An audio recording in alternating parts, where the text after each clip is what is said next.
يا صباح الشوكولاتات والعسليات واحلى متابعين في الدنيا. النهارده ان شاء الله هنعمل وصفه حلوه جدا بعيده تماما عن الدايت. تمام، انا عند ماما وقلت كده إيه اعمل شويه حاجات حلوه من صنف واحد بس حلو انا هعمله. تمام، هنطلع منه كذا حاجه.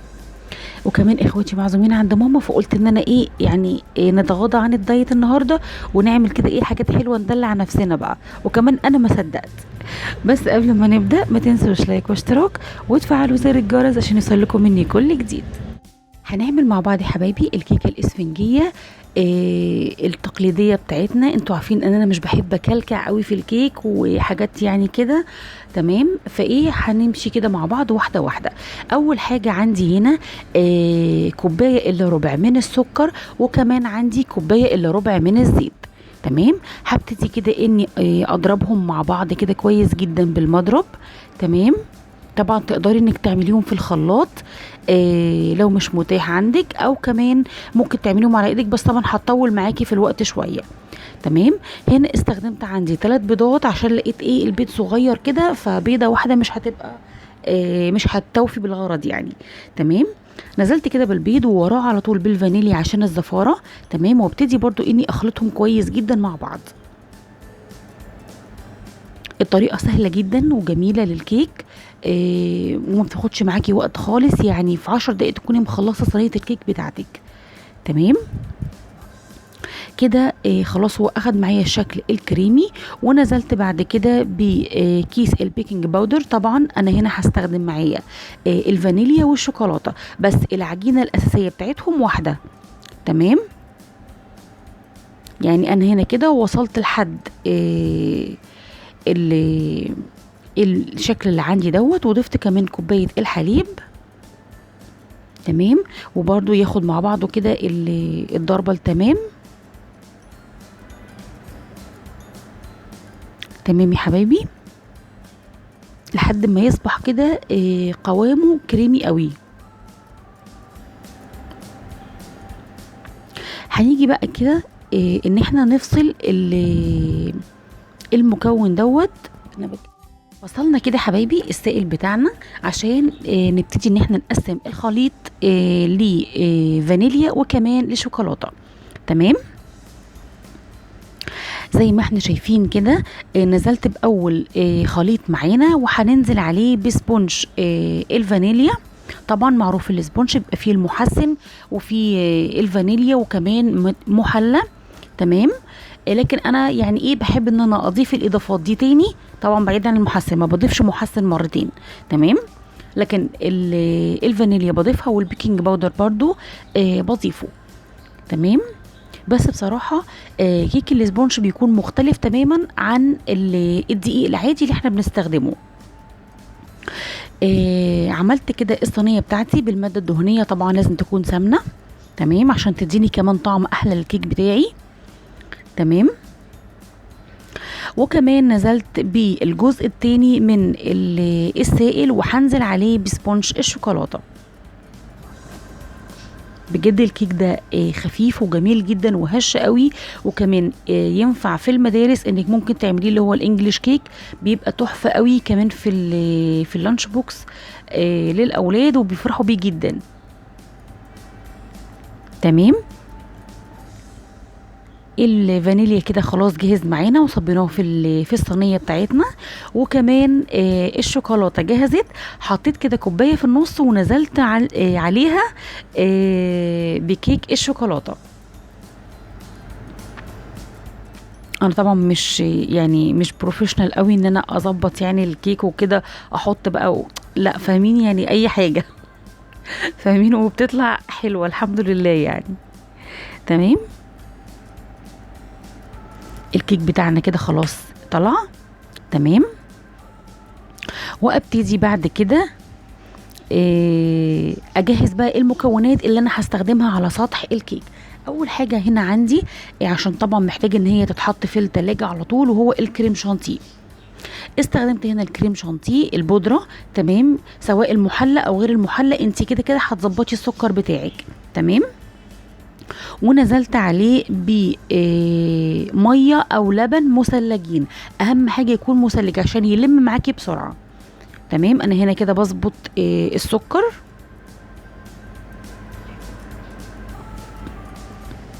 تمام.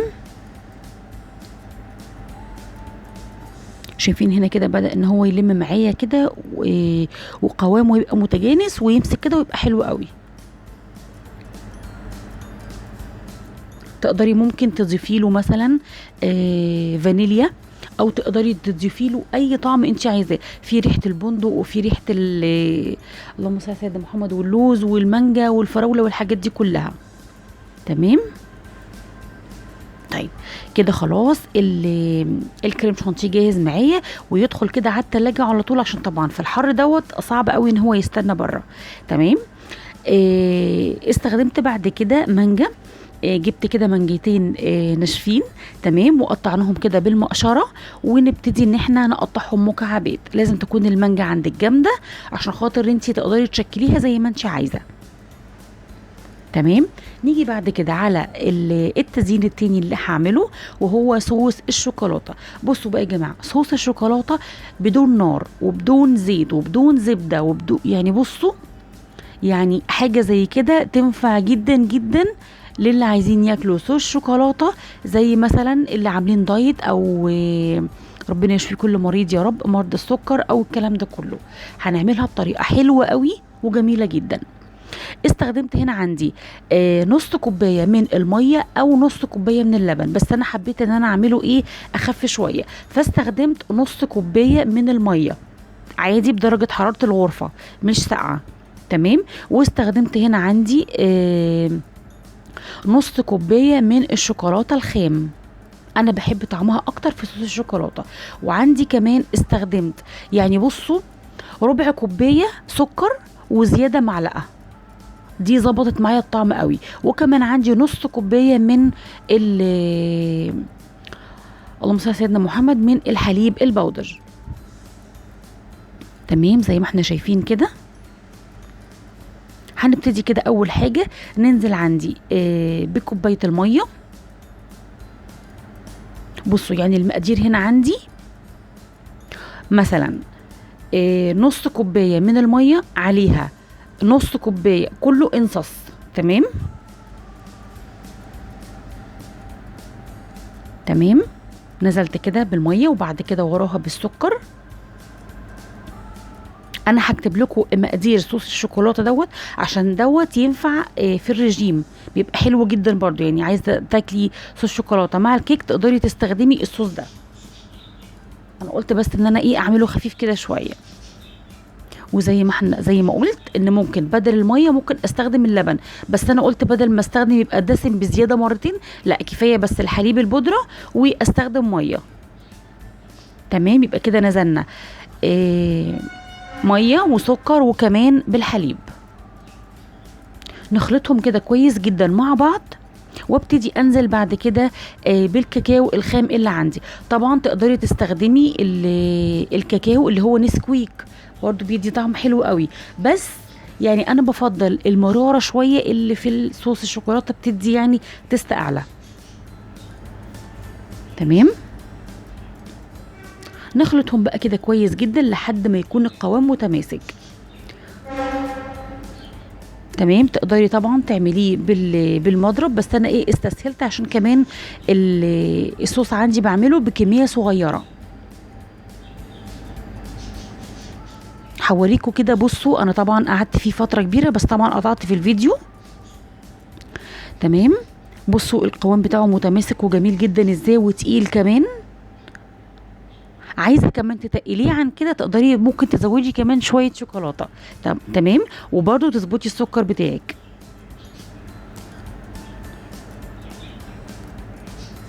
تمام كده. بصوا كده قوام الشوكولاته عندي عامل ازاي، بجد جميل جدا وتحفه قوي، وطعمه رهيب رهيب بجد. باسهل مكونات، لا حطيناه على نار ولا استخدمنا كمان شوكولاته اللي هي المكعبات ولا اي حاجه خالص. تمام.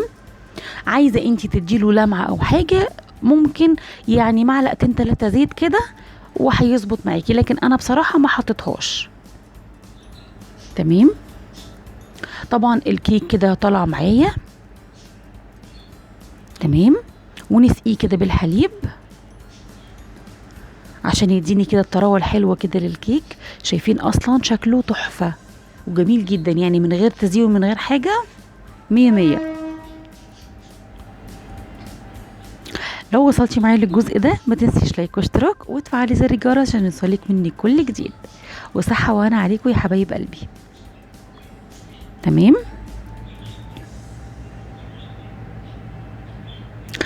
هنا انا قطعت الكيك مكعبات ونزلت كده عليه بصوص الشوكولاته. طبعا انا الشوكولاته هنا انا حطيتها في التلاجة عشان خاطر تبقى ايه، كل ما تقعديها اكتر في التلاجة كل ما إيه يعني تبقى قوامها تخين اكتر.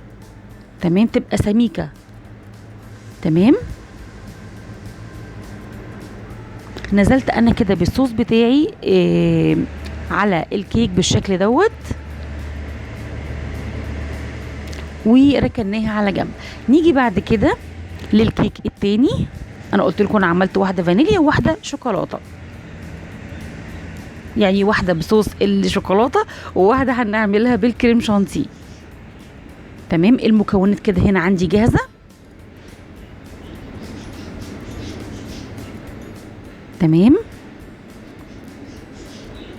برضو نسقي الكيك بتاعنا باللبن زي ما احنا شايفين.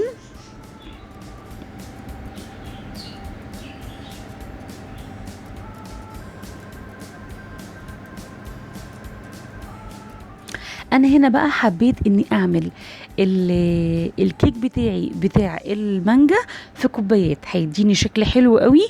وبدل انك ما تقطعيها بالشكل المعتاد وكده، لا تقدري انك تعمليها كده في كوبايات وتبقى جميلة جدا. وهنشوفوا مع بعض طريقة التزيين. قطعت هنا عندي الكيك مكعبات وكمان قطعت له مكعبات صغيرة. تمام.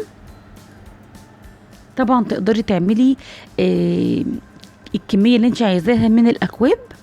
تمام. نزلت كده باول حاجة طبقة من الكيك. شايفين كده الكريم شانتيه عندي صعب في نزوله ازاي، يعني قوامه متماسك وجميل جدا. ونزلت بيه كده برضو على الكيك اللي عندي وكمان قطع المانجا.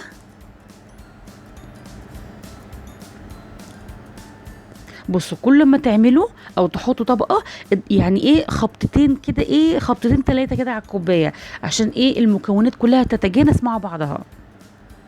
تمام. كررت الطريقه دي تاني برضو كيك وبعد كده الكريم شانتيه والمانجا. تمام. وفي الاخر طبعا طبقه من المانجا. وكنت جايبه البسكوت اللي هو السيجار دوت، طبعا اي لون وكل الالوان موجوده. تمام. واستخدمته وحطيته كده كتزيين. بجد كانت جميله جدا ورهيبه. تمام. الشكل والطعم بجد تحفه. جربوا الطريقه دي، حلوه قوي قوي قوي وبجد زي العسل. تمام. وكمان عندي كيك الشوكولاته كمان جاهز. تمام.